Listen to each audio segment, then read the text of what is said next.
why they drew the district that way with demographics. I don't know that, and without knowing that, I can't say, no, I'm against this. I can't in good conscience, and it's not about not thinking on our feet. There's a lot of data that goes into that, and to ask us at the 11th hour and throw a proclamation down and expect us, I think, is unfair. So that's my feelings. Other people can feel differently, and there might be votes. I will not be voting for it. I will not sign the proclamation. Councilwoman. I would have to agree with Ms. Winton. That's why I didn't sign it before we came out, because we literally got it seconds before walking out here, and I like to read everything and research everything, so I wasn't comfortable voting on it either without researching what it is we're actually signing. Unfortunately, we are a victim of that process. This is not made public. And to be able to review what that implications were. I mean, certainly, if you weren't all paying attention to this, because this has been going on for quite some time, but I would argue that we should have all been much more adept, astute, aware, and engaged on this issue. So in that case, we, as the Taylor City Council, failed to do our job. Other communities, Romulus, Madam Clerk, or somebody had mentioned, what did Romulus do? What did the Romulus City Council do? Through the chair, they submitted a resolution against the maps as they were being split, and that's been several weeks ago. So in that respect, shame on all of us that we were not more engaged in this process. And I'm assuming in Romulus that put on your agenda for them to study ahead of time. So if you, in all fairness, if you've been following this could have been put on an agenda where we could have studied it. So this does have implications, with it far greater than saying the Word document and saying that I disagree with it. There's, again, this commission came up with this map based on what they felt was the appropriate criteria, again, without having time to look at it. And again, other people can choose to vote. I'm just speaking my mind. I'm not voting on it. So I don't know if you want to call the question and just vote on it. I do want to make it. So on Wednesday, there was about 12 different maps, and they could not agree on it. They could not agree on a map. So they took a number of votes, and they could not meet the state constitution threshold. Knowing that their back was up against the proverbial federal judgment, that something had to be passed by Thursday. There were many commissioners that had issues with all the different maps. So what they then did was go to a forced rank voting. Each member said, what was your first choice, what is your second choice, and what was your third choice.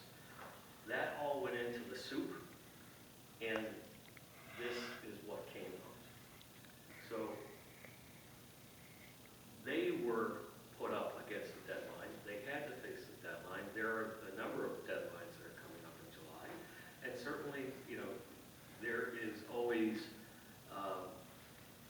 there are going to be things that come before us. So it's pretty straightforward in my mind, but certainly the council is able to vote as they wish. I would encourage this entire body, or whomever is here in the future, to be certainly more involved within the process. I, on purpose, stayed out of the process. I expressed my disdain for the process and not affording a public hearing downriver or in Western Wayne. I did mention to the board last Monday that we have two great facilities that could support public hearings. Wayne County Community College downriver and the Wayne County Community College Western Wayne. So that's kind of it in terms of my comments. Through the chair. Yes. So my understanding, I get it's time sensitive, but there's no way to have a special meeting in the next couple of days. No. Pointless. All those Thursdays, the holidays, Yeah. next Wednesday. So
choices. I know I personally expressed my choice. That's, what was approved is not one of those maps that I felt would be the best interest of the city of Taylor. Mr. Mayor. Mr. Chairman, just want to point out that this has been a process. They didn't just drop it in our laps. So there's been talks about So this that you for a guys while now. dropped the ball, that's all there is to it. Well, I wouldn't say that. I mean, I reached out immediately once we found out that they were redoing that. I figured since what had been taking place beforehand, I reached out to our lobbyist in Lansing and said, please let everybody know that Taylor wants to stay unified. That's the best thing. That's what we pay those people in Lansing to do. So if they dropped the ball, so then we could have. Well, they gave their opinions, but the committee is made up of Republicans, Democrats, and independents. So it's a conglomerate of different people that draw these maps. And there's they figure out the demographics of different things and stuff like that. But there was a challenge at some point to make them redraw the net maps that were drawn years ago. So that's what just happened at our state rep level. So they're going through changing things. I'm not going to give my opinion to why I think they do, but that's what they do. And unfortunately, sometimes we fall from, being the #1 city with the biggest population to where they split us in half and we're divided. And I just think it lessens our voice